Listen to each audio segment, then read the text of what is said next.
going after low-level whistleblowers like Thomas Drake, Chelsea Manning, John Kiriakou, Daniel Hale, Terry Albury, and Reality Winner, who was sentenced to nearly 5 years in prison for leaking a single document to the press.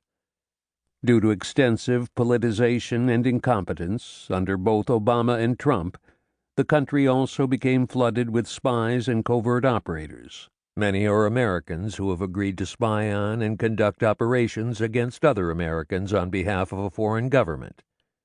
And then there are the moles.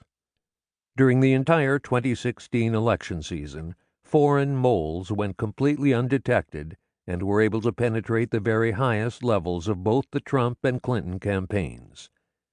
In the same way, the FBI's own counterintelligence division, the people hunting for spies, was penetrated almost continuously for nearly 40 years, until just recently, by both Russian and Chinese moles, resulting in dozens of deaths to cooperative agents in both countries. Nor did the counterintelligence agents discover that in 2016, former CIA and FBI agents had gone to work for a foreign political organization planning a bloody Russian coup and assassination plot on a friendly ally. It was allegedly their job to exfiltrate the plotters. Around the same time, because of dangerous leaks at the highest levels of the CIA, the United States lost its most valuable spy in Russia, an agent in place in President Putin's Kremlin office, a spy who would have been invaluable during the war in Ukraine and as nuclear tensions escalate.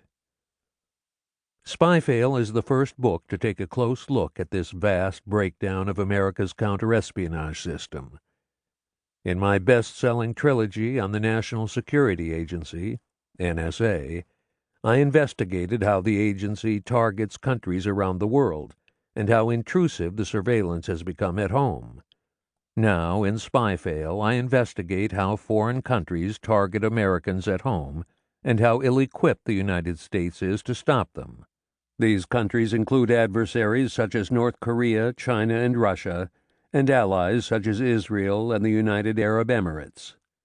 And because of their highly secret nature, or the politics involved, many of these foreign spy operations within the United States have received little or no press coverage. Nor have the failures.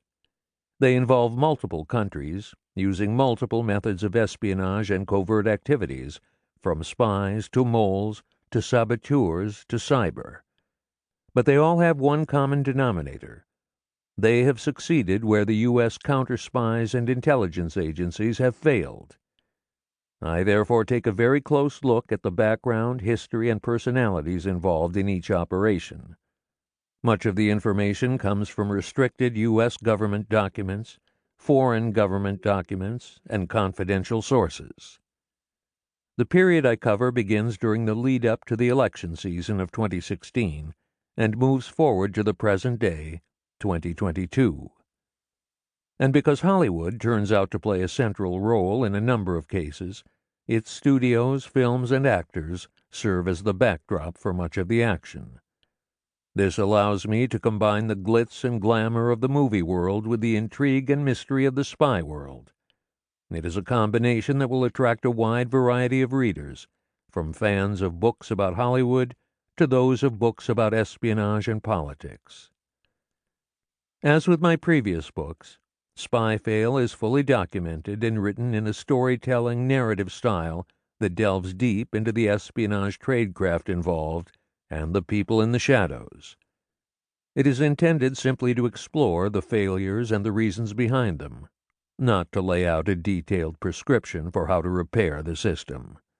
I will leave that to others. And as always, I follow the facts where they lead, regardless of special interest taboos, political ideology, or government censorship. To do otherwise would be to betray journalistic ethics. Silence is the ultimate weapon of power. Charles de Gaulle.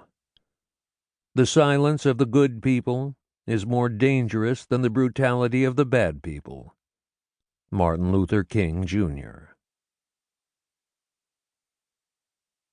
Book 1. The Saboteurs.